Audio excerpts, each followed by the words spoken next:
आज हम इस वीडियो में सीखेंगे कि निराश्रित का विलोम शब्द क्या होता है और इसका अर्थ क्या होता है, और साथ में हम कुछ उदाहरण वाक्यों से भी इसे और अच्छे से समझेंगे।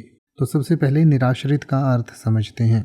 निराश्रित का अर्थ होता है जिसके पास कोई आश्रय न हो, यानी कि बिना सहारे का, आत्मनिर्भर, या जिसे कहीं आश्रय न मिलता हो, यानी कि जो किसी पर आश्रित ना हो, किसी पर निर्भर ना हो।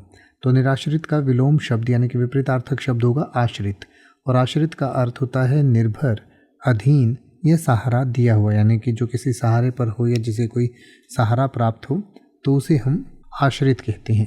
तो आइए अब हम निराश्रित और आश्रित को कुछ उदाहरण वाक्यों से समझें। जैसे कि आप कह सकते हैं कि वह निराश्रित जीवन जी रहा था और अपने सभी काम खुद ही करता था। या फिर आप कह सकते हैं कि वह आश्रित था और अपने परिवार के सदस्यों पर निर्भर था। या फिर आप कह सकते हैं निराश्रित व्यक्ति स्वतंत्र रूप से अपने निर्णय लेते हैं और अपनी राह खुद चुनते हैं। तो इसका उल्टा आप कह सकते हैं कि आश्रित व्यक्ति अपने निर्णयों में दूसरों की सलाह और सहायता पर निर्भर रहते हैं। अब आप किसी भी वर्ड का मतलब हिंदी और इंग्लिश में YouTube पर सर्च कर सकते हैं। आपको मेरी वीडियो मिल जाएगी जिसमें आप बिना किसी फालतू बकवास के सीधा उस वर्ड का मतलब समझ पाएंगे। तो ऐसी ही वीडियोस को देखते रहने के लिए चैनल को सब्सक्राइब करें और बेल आइकन को प्रेस करें।